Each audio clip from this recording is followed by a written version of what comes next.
waktu lagi sholat itu timbul semua ide-ide kreatif. Nah, betul. Itu termasuk salah satu. Sampai judul skripsi saya itu muncul ketika sholat. Wah, gimana itu ceritanya?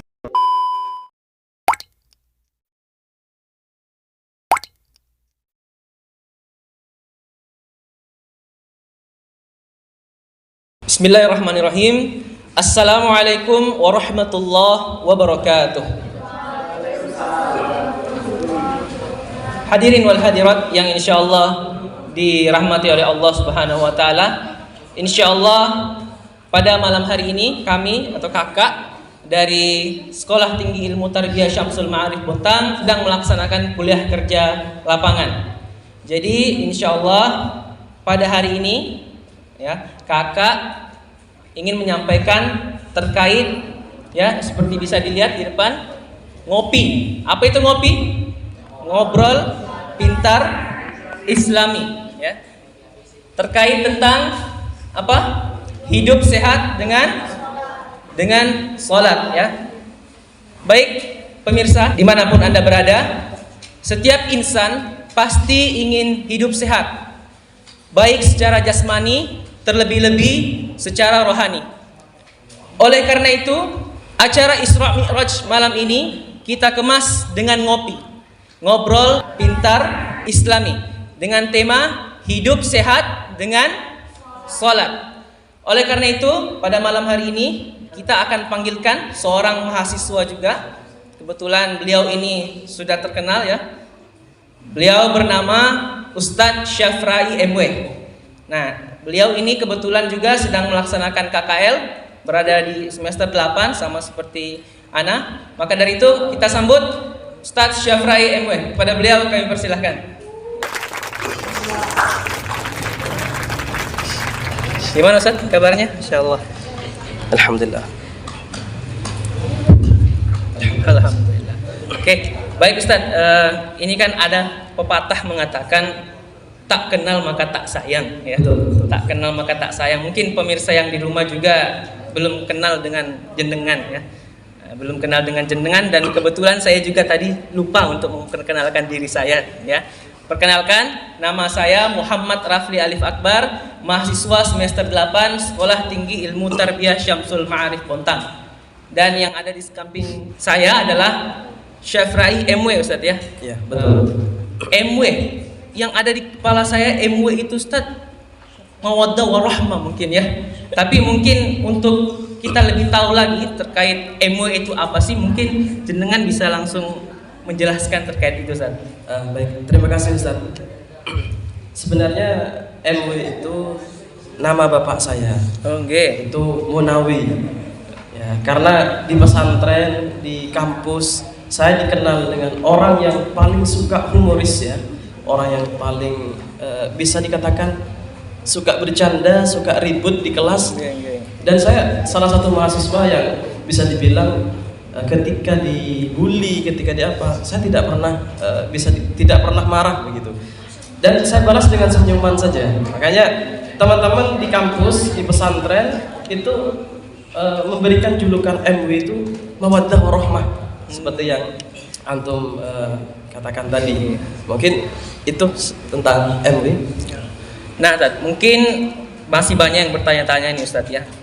Ustadz Syafrai ini sebenarnya latar belakangnya dari mana, orang mana gitu kan. Jadi biar kita ada kedekatan dengan pemirsa yang sedang menonton mungkin Tat, dengan hadirin dan hadirat juga adik-adik sekalian yang sedang live di acara ini. Mungkin antum bisa menjelaskan sedikit aja Tat, terkait latar belakang antum ini. Baik, kalau saya aslinya itu Madura, asli Madura di Sumeneb. Dan tapi saat ini saya tinggal di Kota Bontang, tepatnya di Jalan Mola Warman, RT 10, Salebak, Bontang Baru. Dan kebetulan di sana saya termasuk imam masjid ya. Oh, Masya Allah ya. Jadi kakak ini, Ustadz ini termasuk Ustadz yang hebat ya, Masya Allah. Sekaligus kuliah, sekaligus ngimamin juga, Masya Allah, luar biasa. Jadi kalau sore di situ juga ada pembinaan tahfidz Quran, Ustaz. Oh, nggih. Ya, makanya siapa tahu adik-adik nanti ingin bergabung ke rumah tahfidz Anda Merah, dipersilakan bagi Oh, Masya Allah ya, luar biasa. Oke, Tats, mungkin kita langsung saja ke tema kita malam hari ini ya kan. Tema kita malam ini kan hidup sehat dengan sholat. Nah, bagaimana sih kaitannya ya? Kalau kita lihat, kok bisa itu loh sholat? Sholat itu kan cuman gerakan ya, Ustaz ya. Betul. Gerakan, ya takbir, terus ruku, iktidal, itu sampai salam. Tapi banyak itu yang disebutkan bahwasanya sholat itu bisa buat orang sehat. Dan bahkan kalau kita lihat ada penelitian juga yang saya dengar, sholat itu bisa melancarkan seluruh peredaran darah, Ustaz, ya. Meskipun kalau kita bilang itu sholat itu tidak seberat seperti nge-gym tadi ya, nggak seberat seperti nge-gym, nggak berat seperti lari ataupun jogging tadi. Nah, mungkin jenengan bisa menjelaskan terkait hal tersebut. Sebelum kita berbicara tentang sholat ataupun hidup sehat tentang dari sholat itu, ataupun kita sebelum berbicara hidup sehat dengan sholat, karena ini momen Isra Mi'raj di mana dikemas dengan ngopi, saya tanda tanya Ustaz dari tadi, ini acaranya ngopi kok nggak ada kopinya gitu. Oh iya. Ternyata ngopi di situ adalah ngobrol pintar Islami. Jadi saat ini kita berada dalam suasana Isra Mi'raj, di mana Isra Mi'raj itu merupakan satu kejadian yang luar biasa yang tidak terjadi dua kali begitu ya. Iya. Itu kita tahu ya Ustaz ya, kejadian itu merupakan salah satu bukti kehebatan, bukti kekuasaan Allah yang memberangkatkan kekasihnya, yaitu Nabi Muhammad SAW. Kemudian kalau kita berbicara tentang sholat ini merupakan satu kewajiban yang luar biasa. Dari segi penerimaan kewajibannya saja, kalau seperti zakat, puasa, Allah hanya menurunkan ayat saja, perintah puasa ayat saja turun. Tapi kalau sholat nggak cukup ayat, tapi Allah memanggil langsung ya, memanggil langsung baginda Rasulullah SAW. Tentunya karena ini adalah kejadian yang luar biasa dan sholat itu adalah kewajiban yang paling utama, itu kan nantinya pasti mengandung sesuatu yang luar biasa, termasuk pada tema kita malam ini, hidup sehat dengan sholat. Ya.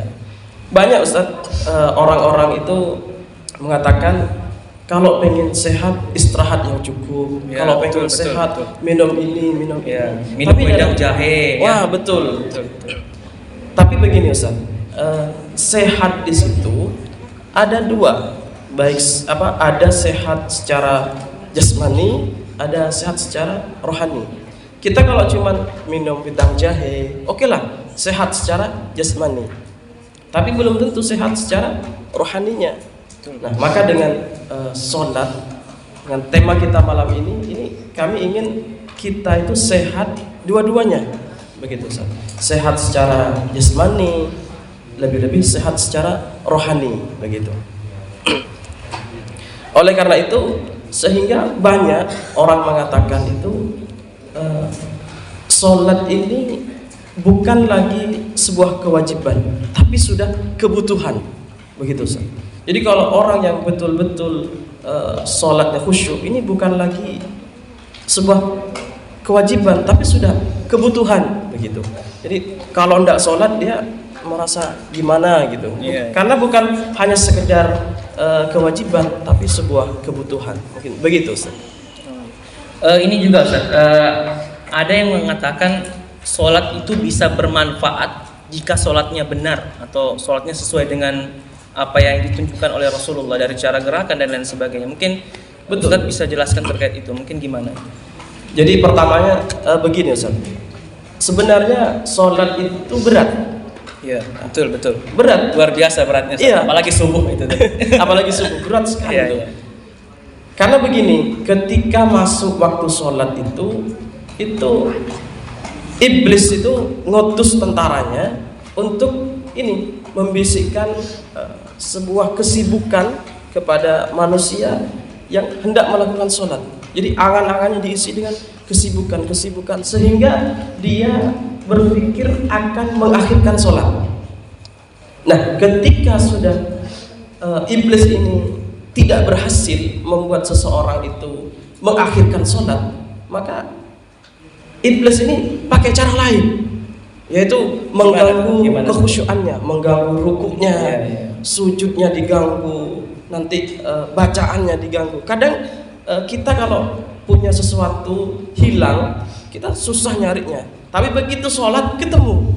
Betul. Begitu sholat Betul. tergambar. Oh iya ya, saya taruh di sini. Dulu saya itu pernah waktu lagi sholat itu timbul semua ide-ide kreatif Tat. Nah betul, itu termasuk salah satu. Sampai judul skripsi saya itu muncul ketika sholat Tat. Wah gimana itu ceritanya? ini termasuk bisikan iblis di situ. Oh iya betul. Untuk mengurangi kekhusyuan kita dalam sholat. Jadi ketika kita sholat dengan khusyuk, dengan baik dan benar, seperti yang disampaikan Nabi, "Shallu kama ra'aitumuni usolli", maka sholat itu memberikan efek yang luar biasa kepada kita. Termasuk memberikan efek baik kepada diri kita, efek baik kepada jiwa, kepada raga dan sebagainya. Itu ketika kita sudah sholat. Sehingga Allah berfirman, "Inna sholata tanha 'anil fahsya'i wal munkar", bahwa sholat itu bisa mencegah dari perbuatan keji dan mungkar, begitu Ustaz. Tapi ada orang bertanya, itu rajin sholat tapi kok masih nyolong? Iya, Nah, betul, perlu dipertanyakan kualitas sholatnya seperti apa. Maka yang menjadi tolak ukur itu adalah kualitas sholatnya, bukan hanya sekedar seremonial saja. Ada orang bilang yang penting sholat, yang penting sedekah. Tapi malam ini melalui momentum ngopi ini kita rubah statement itu, bukan lagi yang penting sholat, tapi sholat itu penting. Begitu. Oh benar-benar ya. Iya, kalau kalimatnya beda tapi luar biasa maknanya. Luar biasa. Kalau selama ini kita mikir, yang penting sholat lah, yang penting sholat, nanti kewajiban kita gugur. Nah ini masalah. Oh iya, betul. Oke. Oleh karena itu kita rubah. Kalau dari kemarin kita yang penting sholat, maka hari ini sholat itu penting. Begitu Ustaz. Berarti betul tadi ya, maksudnya sholat itu kalau kita lakukan dengan betul-betul yang penting, sholat itu jangan dipakai tadi ya. Berarti harus betul, sholat itu penting. Sholat itu penting. Nah berarti ya betul-betul banyak manfaatnya tadi ya. Yang saya ingin tanyakan Ustaz, saya itu pernah mendengar sholat itu kan banyak membawa kebaikan untuk diri pribadi dan lingkungan kita juga. Salah satunya itu untuk menenangkan hati dan jiwa ya. Nah itu mungkin gimana maksudnya Ustaz? Menenangkan hati itu bagaimana maksudnya? Kan tadi ada sehat jasmani, sehat rohani tadi ya. Itu gimana itu? Jadi begini Ustaz, Allah Subhanahu wa taala berfirman, "Qad aflaha man tazakka wa dzakara asma rabbih fasalla." Sungguh beruntung orang yang menyucikan dirinya, mengingat Tuhannya, berzikir kepada Tuhannya, lalu dia sholat. Nah, sholat itu sendiri merupakan sebuah zikir yang luar biasa. Ini sebuah pekerjaan yang komplit di situ. Contoh dari pertama ada Allahu Akbar di situ, itu sudah zikir. Ada Alhamdulillah, ada bacaan Quran di situ, bahkan ada doa di situ. Rabbi firli warhamni wajburni. Itu kan sebuah doa. Artinya sholat itu memang sebuah gerakan, bukan cuma gerakan ya, sebuah kewajiban yang harus kita laksanakan dan sebuah kebutuhan yang memang semua orang butuh kepada sholat, sehingga dengan sholat itu semuanya akan menjadi beres Ustaz, termasuk ketenangan jiwa. Di sini Allah berfirman, "Ala bi dzikrillah tatma'innul qulub." Ya, ketahuilah dengan mengingat Allah hati bisa menjadi tenang. Nah, sedangkan sholat ini bukan hanya tentang berzikir saja. Di situ komplit yang saya katakan tadi, ada doa, ada zikir, bahkan zikir itu bisa dengan baca Quran. Nah, dalam sholat ada bacaan Quran, dalam sholat ada doa, begitu. Jadi betul-betul sholat ini memang luar biasa, begitu Ustaz. Berarti di dalam sholat itu pun kita bisa curhat tadi ya. Yang jenengan bilang tadi ada doa-doa di dalamnya, Rabbil firli warhamni wajburni. Itu kan salah satu tempat kita untuk curhat Ustadz ya. Curhat di mana itu maksudnya? Betul Ustaz. Ada yang sampai mengatakan sholat itu adalah tempat curhat terbaik seorang hamba kepada Tuhannya, begitu. Yang sering terjadi saat ini kan yang dialami oleh adik-adik, terutama di adik-adik di Madin ini, ketika curhat pasti curhatnya di Facebook. Betul Ustaz. Curhatnya di IG, curhatnya di WhatsApp, iya kan? Nah itu sambil ngetek Ustaz. Nah itu ya. Nah, oleh karena itu curhat terbaik itu bukan di situ. Iya betul. Curhat terbaik itu adalah sholat. Mengapa? Jangankan pada prosesi sholatnya, pelaksanaan sholatnya, tempat sholat saja Ustaz, itu sudah menenangkan. Tempat sholat sudah luar biasa. Contoh, kita kalau datang ke masjid yang awalnya nggak ngantuk, bisa-bisa ketiduran di situ. Betul Ustaz. Bahkan mohon maaf ini, apalagi kalau sudah sholat Jumat, betul. Itu godaannya gimana itu? Yang berangkat dari rumah itu nggak ada ngantuk sama sekali. Iya betul. Tapi begitu dengar khotib langsung khutbah nggak terasa sudah kayak minum obat tidur. Nah betul. Maka dari tempat saja tempat sholatnya sudah luar biasa. Dia harus bersih, harus suci dan lain-lain. Itu baru tempatnya Ustaz. Belum lagi proses ininya. Sampai ada orang mengatakan begini, kalau kamu pengen tahu bagaimana kondisi sahabat dulu, itu sholatlah kamu dengan khusyuk. Nah dulu anak nggak paham ini gimana ceritanya. Iya betul. Nah jadi begini Ustaz, ketika kita melakukan sholat yang dengan baik, dengan khusyuk, kita seakan-akan diberikan langsung oleh Allah tuh jalan keluar dari segala masalah hidup, ya masalah hidup, terutama dalam hal dunia Ustaz. Karena kita tahu dunia itu milik Allah, begitu. Kalau sudah pemiliknya yang kita dekatin, wah ini kan selesai masalah. Betul. Justru yang banyak masalah itu kalau kita menjauh dari yang punya dunia. Iya benar. Jadi kalau kita pengen solusi terbaik, kita deketin yang punya solusi, begitu. Betul. Nah ini ada pertanyaan di via WhatsApp. Ini terkait ini kan momentum Isra Mi'raj Ustaz ya, terkait Allah turunkan perintah sholat kepada hamba-hambanya. Nah terkait pertanyaannya ini kan ada salah satu pertanyaan dari jamaah ya via WhatsApp. Beliau bertanya, ini apa hubungannya antara sholat dengan medis Ustaz? Mungkin antum bisa jelaskan terkait itu. Nah apakah misalnya ini sholat itu bisa menyembuhkan ini atau begini, atau mungkin antum bisa jelaskan sedikit terkait itu. Begini Ustaz, di Amerika ini bukan cuma di Amerika, banyak sudah. Cuman yang saya sebutkan di Amerika ada seorang non Muslim, dia seorang dokter tapi non Muslim. Itu meneliti sholat Ustaz, meneliti tentang gerakan sholat. Nah, karena di situ dia temukan hal yang luar biasa dari sholat itu. Pertama, contoh kecilnya saja, ketika kita rukuk dengan tumakninah. Nah, itu kata dokter ini, rukuk yang tumakninah di situ bisa mengobati migrain, karena bisa menyeimbangkan tubuh katanya. Jadi kalau sakit kepala, sholat insya Allah ya. Tapi sholatnya dengan benar. Oh iya, jangan. Betul. Nah, kembali lagi ke situ. Itu baru rukuk. Nah, di saat rukuk kita sholat itu menatap mana? Menatap tempat sujud. Ya. Nah, di situ dari ruku i'tidal kemudian sujud itu melatih bola mata kita, melatih fokus sehingga jauh dari penyakit katarak katanya.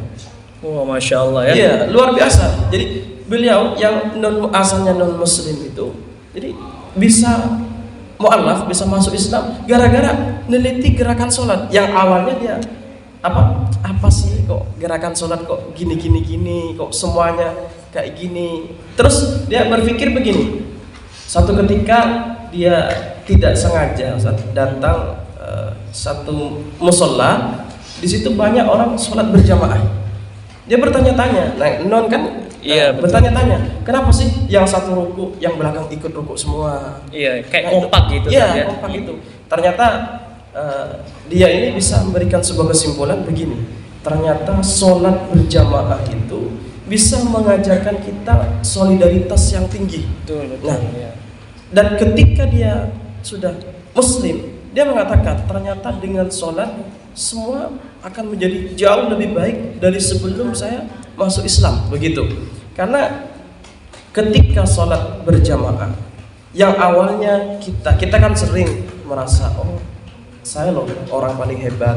Iya, Ini. betul. Nah, tapi ketika sudah melaksanakan sholat berjamaah, kehebatan itu, kesombongan itu hilang semua. Iya. Walaupun akan bahkan begini Ustaz.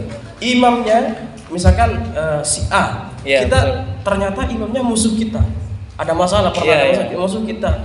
Enggak mungkin kita makmum itu karena imamnya musuh kita, imamnya ruku kita nggak mau. Iya, Kan nggak betul. mungkin. Batal sholatnya. Ya, batal malah. Nah, jadi walaupun imamnya itu musuhan sama kita, ketika sholat hilang semua dendam itu, Masya Allah. hilang Ya. yang namanya permusuhan itu.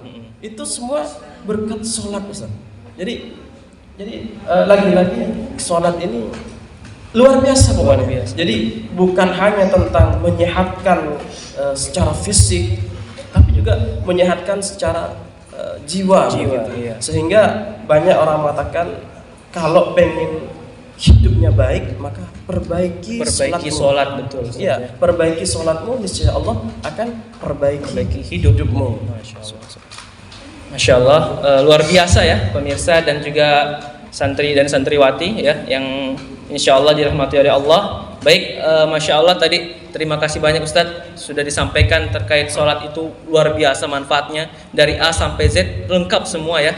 Makanya sholat itu satu-satunya perintah atau ibadah yang Nabi sendiri langsung bertemu dengan Allah untuk menerima perintah itu Ustadz ya.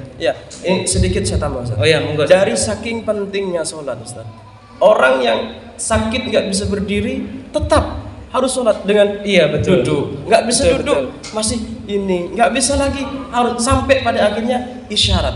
Dari saking pentingnya sholat, ini dari saking pentingnya sholat sampai dari saking kita nggak mampunya kita sholat pakai isyarat aja. Masya Tapi kalau sudah pakai isyarat itu Masih belum bisa juga. belum bisa juga ya disolatin. disolatkan, betul sekali, Masya Allah. Oh ya, Alhamdulillah mungkin pertemuan kita ya mungkin tidak berakhir di sini Ustadz. Mungkin kita akan lanjutkan ke part-part selanjutnya Ustadz ya. Jadi insya Allah mungkin di lain waktu kita akan lakukan lagi ya. Kita akan diskusi lagi. Enak ini kalau kita ngobrol begini Ustadz. Iya. Dibanding kalau misalnya antum nih ceramah atau gimana mungkin agak berat saya Ustadz. Kadang itu ngantuk-ngantuk. Tapi kalau gini kan kita diskusinya nyambung, nyantai juga. Tapi Ustadz, kalau programnya ngopi, nanti sediakan kopi. Nggih, mohon maaf ini kopinya belum ada. Ini kopi, acaranya ngopi kok nggak ada kopinya sama sekali. Begitu. Siap. Nanti tim kita akan lanjutkan lagi dengan kopi yang asli Ustaz ya. Oke, mungkin sekian dari podcast kita hari ini. Pemirsa yang ada di via YouTube ataupun di rumah, mungkin kita akan lanjutkan pembahasan kita di ngopi-ngopi yang selanjutnya. Mungkin sekian dari saya. Assalamualaikum warahmatullahi wabarakatuh.